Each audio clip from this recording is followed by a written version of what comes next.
sa inyo lahat. Ako nga po na si Elia Q. At si Pastor Sally is matagal na po namin na nakasama since bata pa po ako. Siya yung nagpalaki sa akin. Nakasama namin sa bahay na sobrang tagal na panahon. So, and then first time ko yung hindi ako masyadong katulad nila. Mami ko, kilala niyo yung mami ko sa kayong daddy ko. Napupunta sila dito. Sa kayong kapatid ko, last month napunta dito. Hindi nila ako katulad na mahilig sa mic, sa mahilig magsalita. Kasi lagi lang po ako nasa kusina. So, ayoko po talaga sa tao. Hindi ako mahilig makipag-usap sa tao po, sa mga ano po. So, Chef po siya. okay, ang trabaho ko kasi sa loob po ako ng kitchen. So, anyway po, kung po pag-uusapan lang po yung kabutihan ng Diyos po, ay hindi po makatatapos ang isang araw natin sa dami ng kabutihan po ng Panginoon. Mamimili lang po ako ng mga ilan lang po sa aking ipapakita po. Ang una po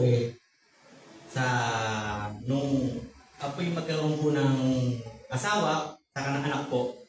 So yung asawa ko po, nakilala ko po siya noong ako'y 17 pa lang. Tapos bago kami kasal, 6 years ang tinagal namin bago kami pakasal. So after namin ikasal, naghintay kami ng mga mahabang panahon bago kami magkaanak.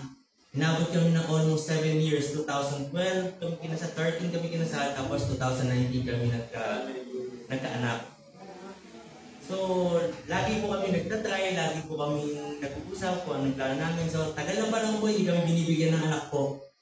So, sabi ko sa kanya, 2018, nauwi kami ng Pilipinas. So, try kami, wala pa din hanggang pagbalik namin sa Amerika. So, sabi ko sa kanya, sige, try natin. Ano naman, kako, sumubok naman tayo sa yung mga test your baby kasi kako, binigyan din naman ako ng Lord ng gift para sa ganyang bagay.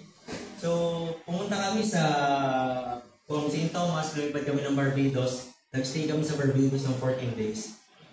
So, yung unang araw, yung pangalawang araw namin, pumunta kami doon, kinuhanan siya ng Excel, tapos sperm shot sa akin, tapos ginawa sa test your baby. Yung sa amin po kasi, ang naging condition is hindi po siya test tube, hindi siya petri fish baby, kundi insert baby po siya na talagang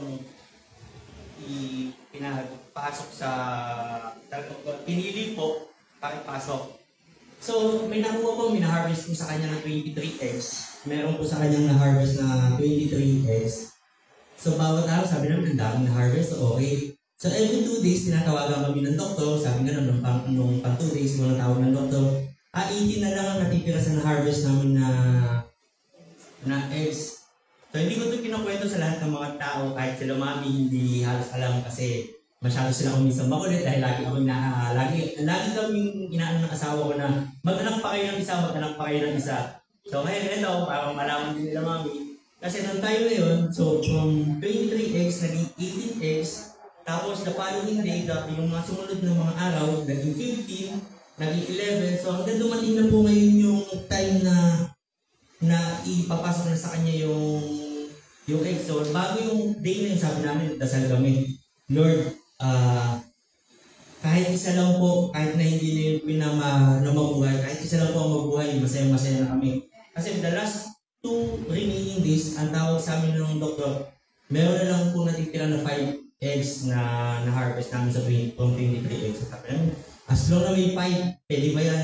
So that day, at yung araw na ilalagay sa kanya si baby, kinausap kami ng doktor, sabi gano'n, bad news and good news.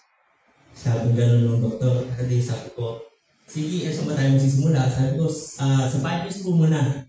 Tapos sabi niya, sa bad news, sa from 23 eggs, ang harvest namin, is 1 egg na lang.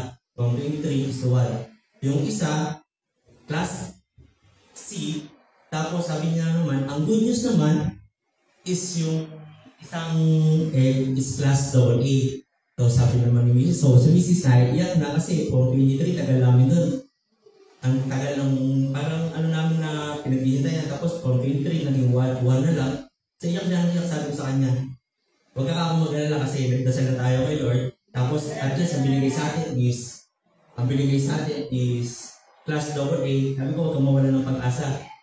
So, ayun, nung pagkalagay sa kanya, after 20 days, umuwi na kami ng St. Thomas. after 20 days, after 20 days po, nalaman namin, naging pregnant siya. Hindi pa din po doon natatapos yung aming problema. Naging pregnant siya from 9 months of pregnancy niya, hindi pa din po doon natatapos yung problema namin. So every time na pumupunta po kami sa doktor, una na gusto po yung Zika, yung kung tawagin Zika, yung po yung pagka nakagat ka ng lamok, lumalaki yung ulo ng bata sa loob ng tiyan. So naging ganun po. So unang result po, nagpa-check up kami, naging positive siya sa Zika. So sabi namin, hindi pa pala natatapos yung problema natin. So sabi ko, mag-alala kasi midyos tayo. So, the following day, after ng double check-up namin, negative naman. So, okay Lord, thank you. So, after 6 months or 5 to 6 months, nagpa-check up ko ulit kung yung bata is makukumpleto para doon sa tinatawag na Edwards syndrome. Yung Edwards syndrome po, yun yung mga may autism po, yung like yung kung tawagin sa atin dito sa Pilipinas ay yung special child. So, nagpa-check up po kami nung una. So, sabi positive ulit sa Edwards syndrome. Sabi ko, hindi pa nakakaroon na. Sabi ko, almost 3 months na lang, patapos na, mga anak-anak ako, hindi pa din natatapos yung problema natin. So, sa pangalawang check-up namin, siyempre, hindi kami makapaniwala kasi sa Edwards syndrome na napunta sa amin ni Mrs., yung nakalimutan pa na yung almost na pagkadapanganak ng baby is almost 1 month lang yung mabubuhay. Sabi namin, kung ano yung bigay sa atin ni Lord, so tatanggapin natin. So, nagpa-check up kami ulit. So, lumabas mo ulit is negative. So, sabi ko, okay ka ako. Tapos, yung mga bandang 8 months na niya, ando na yung high blood pressure niya, yung naging diabetic na siya, lahat tumaas na. Sabi ko, hanggang ako mangangalaka na lang, hindi ba natatapos yung problema mo natin sa baby na yan? Ayun po, hanggang sa mga panganak, nagkaroon po kami ng healthy baby. Ngayon, 5 years old na po siya. Healthy baby po. So, kaya po ngayon, kaya lagi lang sinasabi kay mami sa kay daddy, kahit lagi po kung ano-ano yung ino-offer po nila sa amin na kami na yung magagastos sa ganito, kami na magpapalaki, kayo na yung magbabayad. Sabi namin, okay lang yung isa kasi yun lang yung hiningi namin. At yung isa na yung mismo sa'yo na kami. Ayun po yun sabi nga sa, di ba, sa Luke 1 verse 37, is nothing is impossible with God. So talaga po, kahit ano po yung pagsubok po na yun, talagang walang imposible basta naniwala lang po kayo sa Diyos. Is talagang ano po yung gusto nyo hiling, bibigay po ni God sa inyo. So sa pangalawa naman po, sa aking sarili, so yung recently lang po kasi nung naniwala, syempre, yun lang po, dumating na yung time na nagka-baby na. Siyempre, nakalimutan tayo, tao lang po tayo. Nakalimut po tayo sa Panginoon. Minsan, nakalimut tayo sa Panginoon.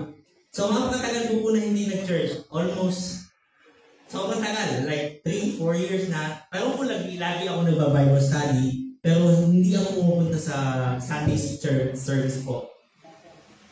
So, one day, nag-usap kami ni Kuya kasi nag-iroin kasi namin ng kapatid ko. It's like every Friday, talagang naging taong sa libutan kami. Every Friday, umiinom kami. Kung umiinom kami, like wala nang kinabukasan. Lagi, inom lang ng inom. Tumaba ako ng almost 130 kilos. Sa almost na naging gano'n ng gawain. So, one day, nag-usap kami ni Kuya na, Tol, ang laki na natin na lagi na lang ganito yung ginagawa natin. May tayo. So, sabi ko, sige, kaya mo na yan. Mag-jogging ka lang, mag-exercise ka. So, siya namin lang. So, after mga 2 weeks, lagi niya akong pinukulit. At tumingin ako sa salamin. Sabi ko, Lord, kakayanin ko ba ito? Pagka sinubukan kong mag-exercise o mag-jogging. So, sa awa naman po ng Diyos, since March, almost 8 months na. 8 months na ako sober, na walang alak, na walang mga bisyo ko. Kaya lumakad ko na yung mga diabetes ko, bumaba. Kaya po talagang full sa Lord. Tapos ngayon po, nung recently, sabi naman, nag-usap naman kami ulit ang kapatid ko. Siguro, masarap na ulit bumalik kay Lord kasi binigay naman na sa atin lahat. Tumatanda na tayo.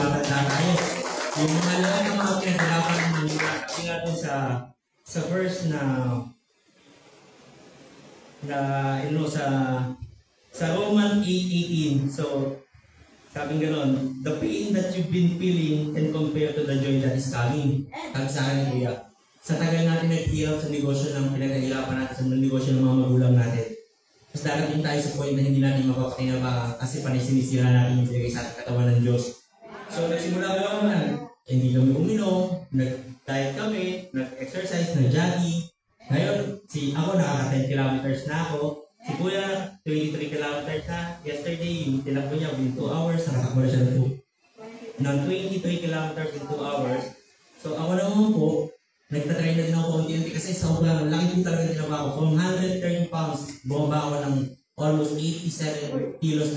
From 130 kilo, ngayon po is 87 kilo na lang po. Almost 40 kilo po ang binaba ko. So, talaga po pagka lumapit kayo sa Diyos, walang imposible po talaga. Kahit ano po hilingin nyo. Sabi nga, sa kangayon po pala, bago umakit dito, nag-text sa akin si Mrs.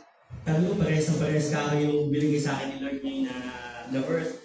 Sabi niya kasi gano'n, ang text niya sa akin, tapos yung kanina pag-gising ko, sa Proverbs 16 verse 3, commit to the Lord, whatever you do, and your plans will succeed. Amen. Yun yung binigay sa akin ni Lord kayo ng umaga. So ngayon, yung pag-akit ko dito, bago umakit, nag-text sa akin si Mrs. sa same verbs kami ng nasa isip. Sabi ko, Lord, napakabuti mo talagang Panginoon. Wala akong maraming salamat.